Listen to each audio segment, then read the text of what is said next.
Hello, welcome. So today we're going to be looking at r/BestofRedditorUpdates again. I am stuck in Best of Redditor Updates and I cannot get out, and I'm not sure I want to. So yeah, if that sounds like something you'd be interested in listening along to with me today, then please do stick around and enjoy. And don't forget to like and subscribe, please. Thank you.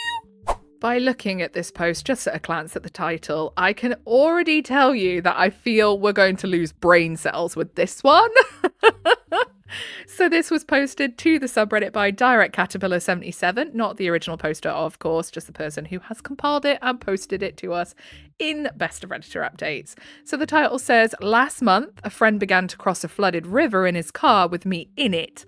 I jumped out and now have a letter from his lawyer asking for damages. Why did he think it was a good idea to cross any river in his car in the first place? Never mind a flooded one." Okay, maybe if he was in a really hired 4x4, I mean hired not as in like rented, but hired as in, on some hella wheels with the frame that's been lifted. I don't know what you would call it. I am not a car person. Can't even drive. Well, I can, but I don't have a license. So I don't know. But why would you think that's a good idea? Okay, so the original poster is on the screen and it was posted in r/legal advice. Originally posted December 2nd, 2018. Early in November, we went to pick up our car parts after work that my friend, I'll call Aaron, because his name's Aaron, and I think he's being an idiot, had bought on eBay. We had to go through some back roads to get to the property and picked it up and all was well. It had been raining for part of the day, but really picked up when we were loading the parts, and we got to a causeway we'd passed only an hour before, but it was now covered in what looked like half a metre of water, and we stopped. I'd been navigating, and we knew we could get back up and take another much longer route, even though the highway was just a bit on the other side of the causeway. There was no way I'd go through the water as it looked, but because I'd been caught on a causeway 20 years ago in less water and had my car pushed off into the river, I didn't want to risk it. I didn't lose that car, but it's one of the scariest moments of my life. I said we had to turn back and could take a different road 10 kilometers around, but that would take us via a bridge over the same river. Yeah, I mean, why would you risk it? I just don't get it. Ego, maybe? Oh, my car could do it. I'm going to definitely do it. And I'm a big boy and I can get past there. No river's going to take me. Dude, just drive around. Aaron decided to push on and started moving, and I panicked and got straight out. It was far more water than I'd had to go through when I nearly lost my car and life before. I got out well before the water though, so I didn't let it in the car, by the way. Yeah, good choice. I'd be doing the same. Hell no, I am getting up and out of here. See you later, Aaron. You go be stupid all on your own.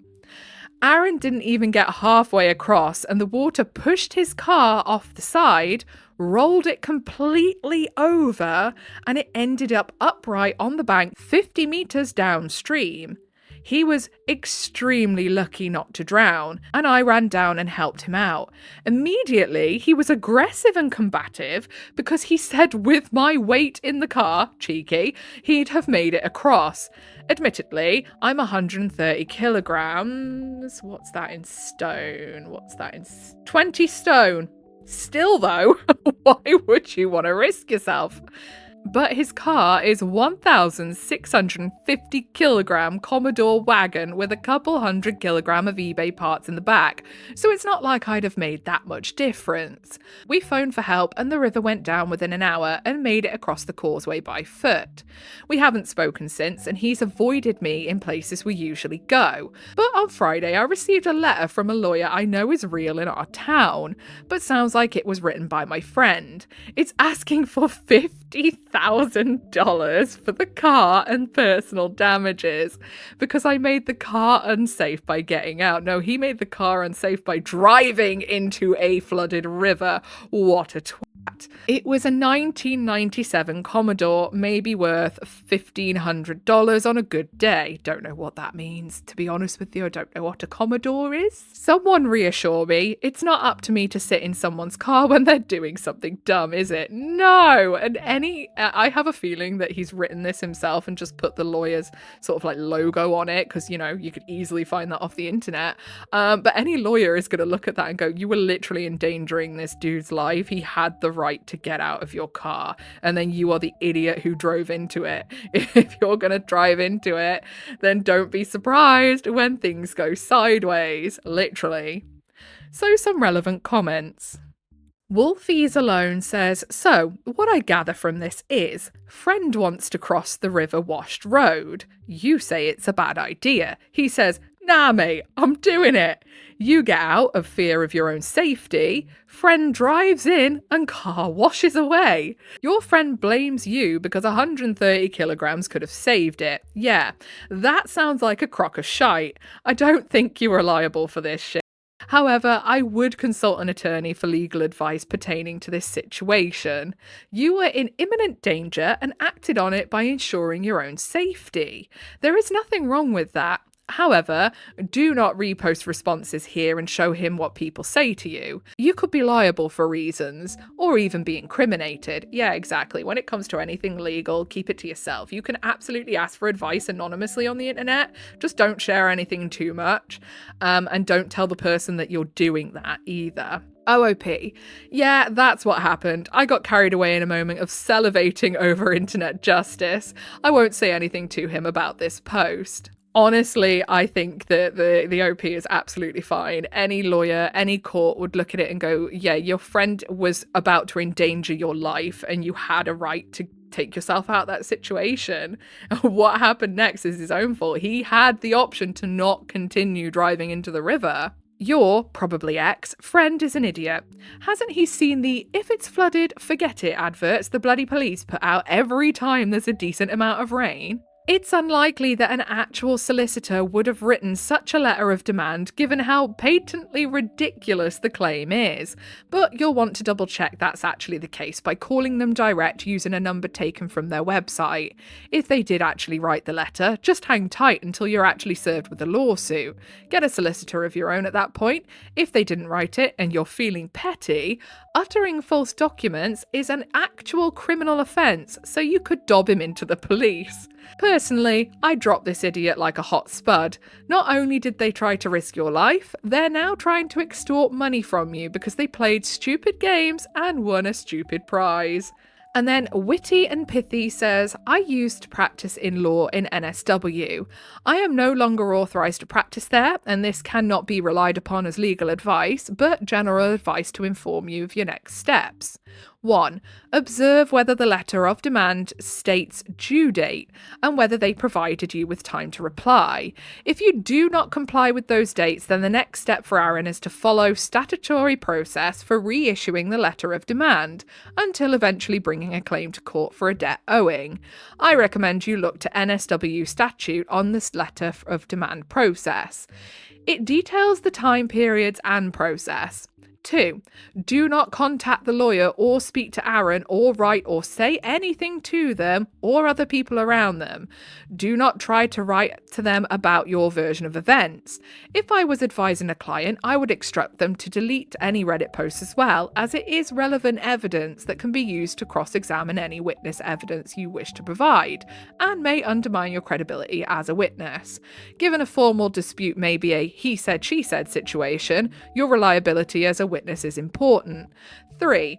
You should retain a lawyer promptly. He will draft a response to the letter of demand and provide you with counsel. And yeah, ordinarily I'd be like, that's great advice, but I genuinely think that this letter is not legitimately from a lawyer anyway. I genuinely think Aaron's just pulled it out of his ass and stuck the logo of a well-known local lawyer on this thing to make it look legitimate.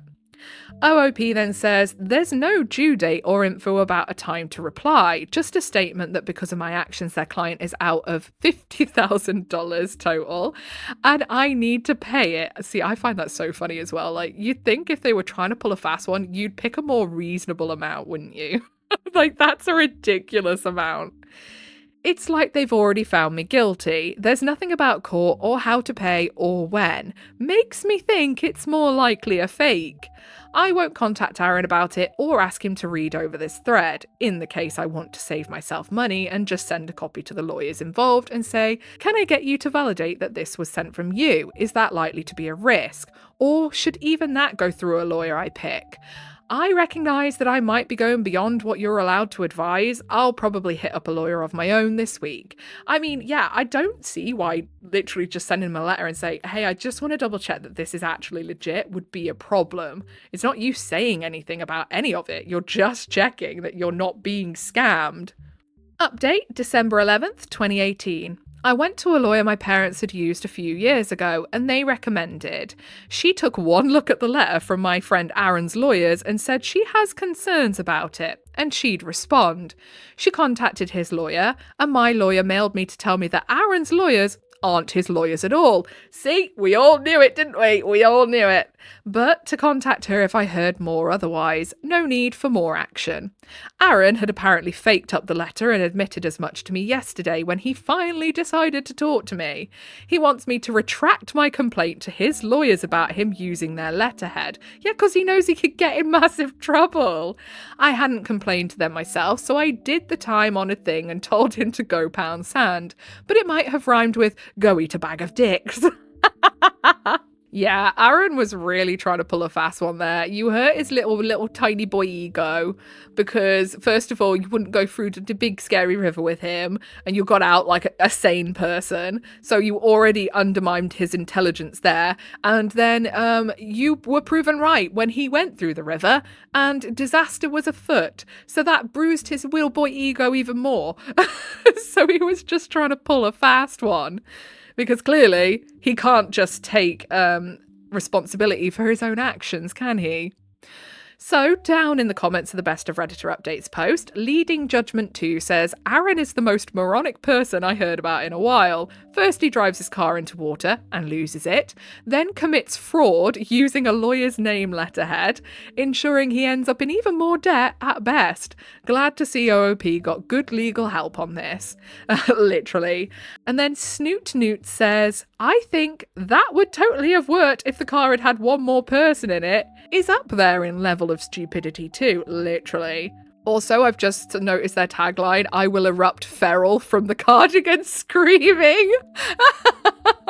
I would love to know what story that is attached to. Because yeah, one of you guys, I don't remember who it was, told me that they are like taglines from taken, like little quotes taken from popular stories, and I would love to know what that came from.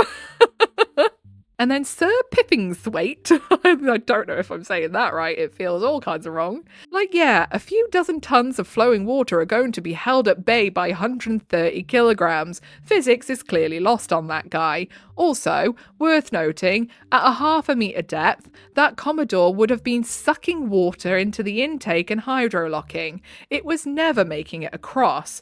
Okay, so I'm guessing that then a Commodore is not like a high car, like a 4x4. It's not lifted off the ground as much as you would need it to go doing those activities.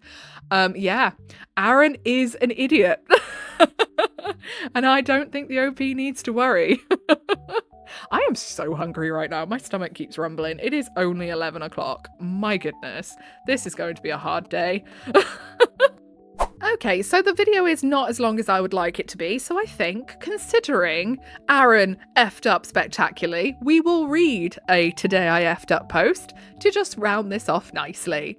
So this one is entitled, Today I Effed Up by accidentally making myself important at the new office. I started this new job after struggling to find clients as a web design freelancer for some time. And you know how it is when you join a new company, like you're paranoid about looking dumb or useless, so you take more than you can do. First week, I'm finishing my stuff by like 2 p.m. because honestly, the tasks seem pretty easy compared to my last hellscape of a job.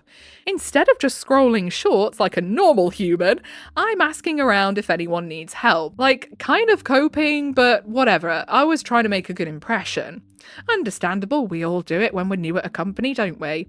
My desk neighbour Sarah mentioned she's loaded with this client presentation, and boom, from there I am staying late helping her format slides and fix graphs, and felt pretty good actually, like I was being useful instead of just another warm body collecting a paycheck. There's nothing wrong with being just another warm body collecting a paycheck, my love. Do not let these corporate jobs run you into the ground. It's not worth it. Things went downhill quick after that, like manager notices I helped Sarah finish that presentation and suddenly I'm the reliable one, which sounds great, until you realise that means you become the one to call when shite hits the fan. It was perfect timing because one of those days I got a fortune cookie eating out at a restaurant in Vancouver with the quote, "Those we sacrifice the most for are often the ones who disappoint us most deeply." Wow, that's deep and depressing for a fortune cookie. But seriously, not wrong. Even more shocking when I saw a Zodiac casino ad on it. Like, since when were they doing this? This better not be a covert casino ad. It better not. Gambling is bad. Don't do it. Don't get sucked into it. It's all a load of bollocks. You'll never win and you'll end up in a ditch somewhere with no money, no clothes, and no house. Okay? Got it. Cool. Now I'm getting random Teams messages at like 7 a.m. from people whose monitors won't turn on, or staying until 11 p.m. because someone's Excel formula broke and apparently I'm the only one who understands how to fix it. Yeah, right. And somehow I've become the unofficial trainer for every new hire here, even though that's literally not my department. Last week, I'm eating gas station sushi at my desk for dinner again because I couldn't leave until this urgent project was done. That's risky. Chubby Emu taught me that. Don't eat gas station sushi.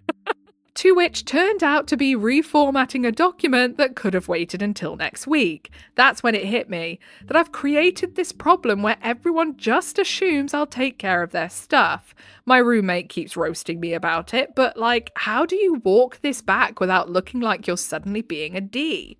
TLDR, tried to be helpful new employee, accidentally became the office's personal IT project management emotional support person, still making the same money, but working roughly 60 hours a week because I can't say no to anything.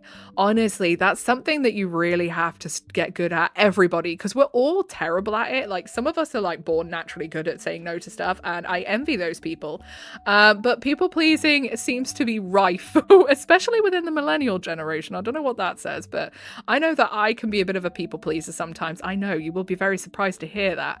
But I can be. But I am working on it and have been for many years. But yeah, it doesn't serve you to be a people pleaser. All it does is make you miserable and everyone else's life exponentially easier, where actually they should be pulling their fingers out of their own asses and getting stuff done themselves. It's basically people pleasing, realistically, is just enabling. That's all it is. Don't do it.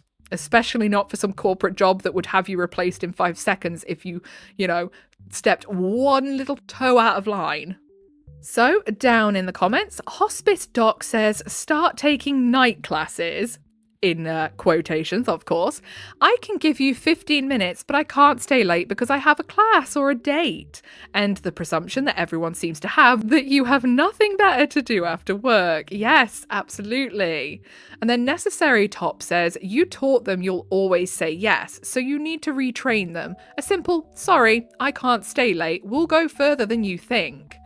Okay, I think that's where we're going to leave it for today. So, if you made it all the way to the end with me, thank you very, very much. I appreciate you a whole lot. Don't forget to give a little like, subscribe, notifications, maybe even a little share, perhaps. And that'll be your initiation into the Cult of Void. Welcome. Whatever it is you're doing for the day, I hope you have a really good rest of the day. Goodbye.